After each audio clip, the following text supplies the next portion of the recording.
electric vehicle sector. Prime Minister there making a grand announcement also on Independence Day and after that there will very soon be electric buses, the PM e-buses Seva, which will ply in as many as 170 cities throughout the country. 169.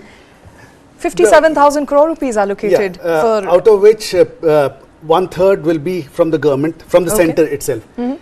The bigger figure is 1.18 trillion, which is going into e-buses and the enhanced railway infrastructure. So it is total basically mobile infrastructure that the government is going into.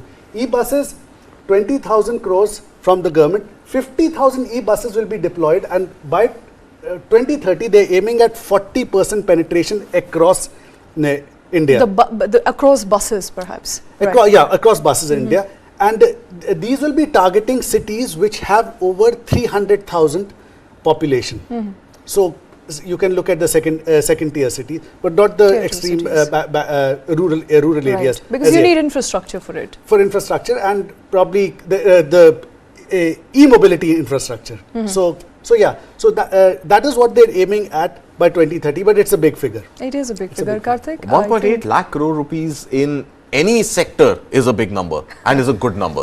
So I think what it does eventually, again, I mean, look at it from the macroeconomic standpoint. This is government's capital investment into a sector to the tune of 1.8 lakh crore rupees, 1.18 lakh crore rupees, I'm sorry, which is going to contribute to the GDP to begin with. But I'm a little chary of this 40% of public transportation penetration by 2030. If I remember correctly, and this was stated that 100% of public transport needs to be electric by 2030. 30% of four-wheelers need to be electric by 2030. 80% or 70% rather of two-wheelers need to be electric by 2030. So a massive investment to the tune of 1.18 lakh crore rupees, 20,000 crore rupees going into electric buses specifically as part of the first tranche of 57,000 crore rupees is likely to only cater to about 40% of public mobility being electric. I think we are still very short of our targets of getting to 100%. But